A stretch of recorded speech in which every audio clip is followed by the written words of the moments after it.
ગિરનારમાં સિંહના હુમલામાં જીવ ગુમાવનાર 12 વર્ષીય મયુર ચૌહાણનું પાર્થિવ દેહ પંચમહાભૂતમાં વિલીન થયો।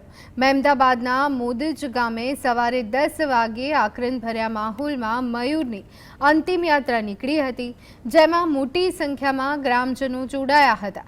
સ્મશાન યાત્રામાં હાજર રહેલા ધારાસભ્ય અર્જુનસિંહ ચૌહાણે બાળકને શ્રદ્ધાંજલિ આપી પરિવારને સરકારી આર્થિક સહાય આપવાની ખાતરી આપી, તો બીજી તરફ પીડિત પરિવારે ન્યાય અને જવાબદારો સામે કડક કાર્યવાહીની માંગ કરી છે।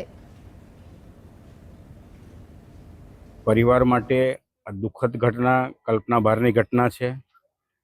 पूरो विस्तार आप जोई रह्यो छो, समाज आ शोक में सहभागी थवा आव्यो छे। भगवान एना आत्मा ने शांति आपे एवी विशेष प्रार्थना करीए छीए। सरकारश्री में गई काले पण अमे रजूआत करी थी।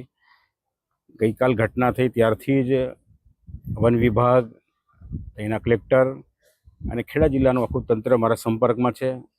हजू पण जे पण नाणाकीय सहाय थाय, दीकरो तो गुमायो छे पण सरकारमांथी जे सहाय थाय एनो अमे पूरो प्रयत्न करीशुं।